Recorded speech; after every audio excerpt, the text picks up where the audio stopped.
I wasn't even going to come on camera here for this one. I'm like sweating. Speaking of, oh my.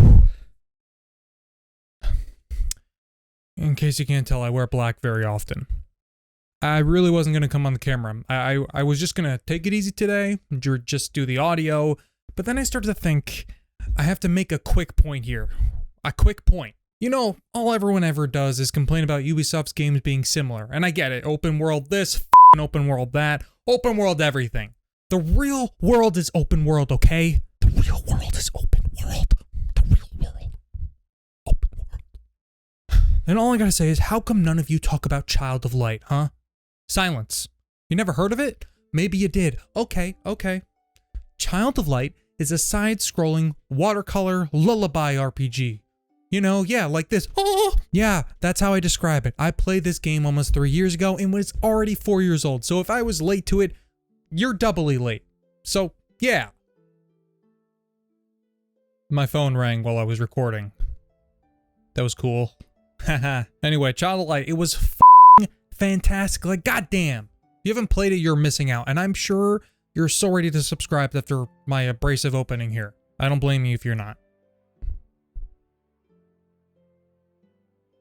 In Child of Light, you play as Aurora, daughter of the Duke who rules over the Kingdom of Five Hills. Aurora's mother dies, and the Duke eventually remarries to a mysterious woman. Aurora then dies in her sleep on the eve of Easter, only to awaken in the land of Lemuria. You are then awoken and guided by a firefly known as Igniculus, and from then on you must restore Lemuria's light in order to return home. This involves you traveling to different parts of the land and meet up with the various companions who join your journey to save Lemuria and return Aurora home to her father, as well as to solve their own personal quests. So let me explain why I think this game is great. First off, its art style is so different from anything I've ever seen, and I know I haven't been alive that long, but I feel like that says a little bit, right? It's got like this watercolor or pastel look to it that I think just complements the game so well. In a lot of ways, it's kind of whimsical, but dark at the same time. Earlier, I used the word lullaby before to describe it, but it's kind of hard to explain it until you play it and you kind of experience it for yourself firsthand. But it's almost like playing an interactive lullaby, or as the developer called it, a playable poem of sorts, and that does translate very well. It's atmospheric, and that juxtaposed with the almost innocence to the characters and the story makes the game feel like it has this almost perfect, like, symbiotic relationship between all of its various mechanics and visuals and even the story and the dialogue. The story, again, just kind of plays up this dark, mystical side while also just seamlessly going back and forth between that whimsicalness I described earlier and a darker tone. Yeah, the world is two-dimensional, so you are going to be side-scrolling.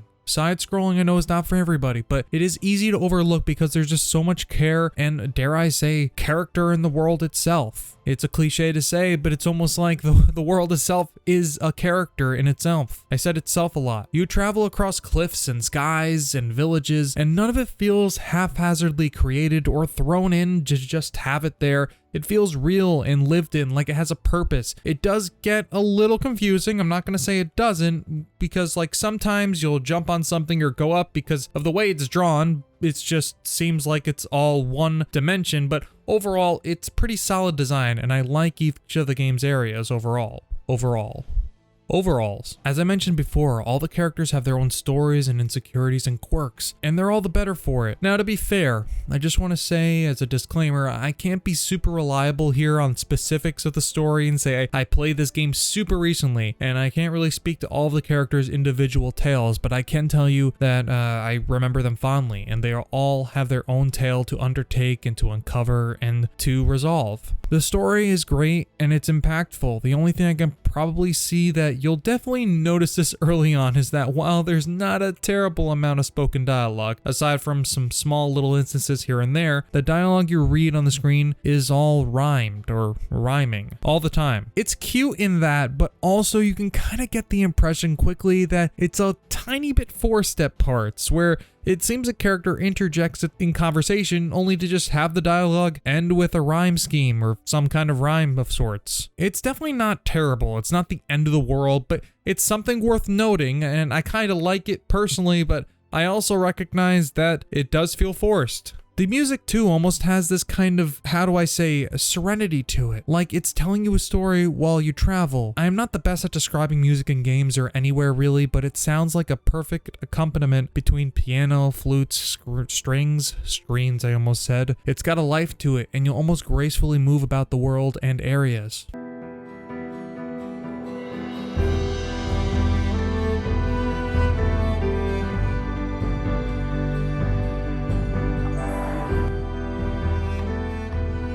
Very early on, you're given the ability to fly, and it makes traversal quick and smooth and honestly pretty fun. It does have platforming elements, so you would definitely need to watch for obstacles and hazards, but it's just fun to traverse regardless of that. But of course, as I said, and there I go burying the lead here again, it is as its core an RPG with platforming elements to it, or depending on your definition of RPG, more accurately, a platformer with role-playing elements. You'll do quests and open chests and explore, that's typical, and it's almost necessary to your survival or progress. You fight enemies in what is turn-based combat, and you'll get experience and level up, you'll develop each of your characters and level up their stats. I'm not gonna tell you this is the most in-depth RPG or game with RPG elements of all time, because it isn't. You're not picking classes, and for the most part, your only choices in terms of leveling up are, what abilities do you want first? But you can equip oculi, or jewels that buff your stats or give you different elemental resistances and abilities. So in that way, there is some kind of depth to the leveling system, or at least giving you stat buffs and whatnot, but it's not as in-depth as, say, a Divinity game, for example. There's also a light crafting system with those jewels, and again, it's not as in-depth as other RPGs like it, or that are even counterparts to it, but it's something you're probably going to play with a little bit even so, and it's easy, and it doesn't require too much thought if you're not into crafting. Combat is turn-based, and that might turn you off some.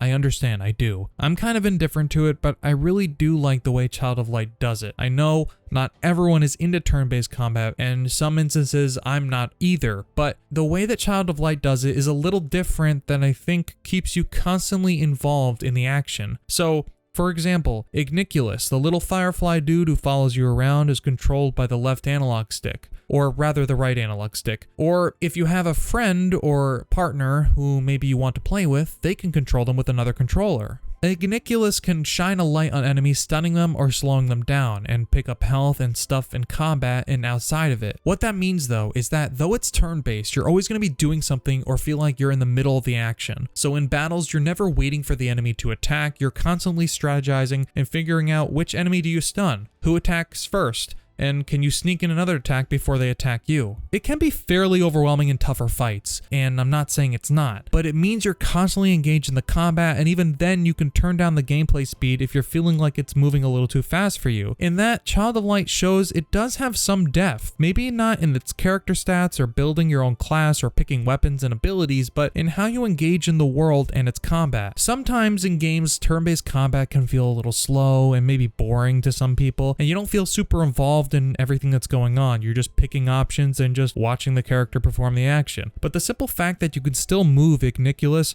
around in combat and flying around means you can always have something you can be doing to help yourself open a chest, solve a puzzle, or more easily get through combat. So look, I realize this is a little bit of a shorter video than my last few, but I wanted to give you a personal recommendation of my favorite Ubisoft game I've played in recent memory. I realize that's high praise, but I was lying there last night thinking about how good this game is and how I never see it mentioned in any way, shape, or form, or in the form of any conversation. I was very surprised by this title, and I urge you in all seriousness to at least give it a look.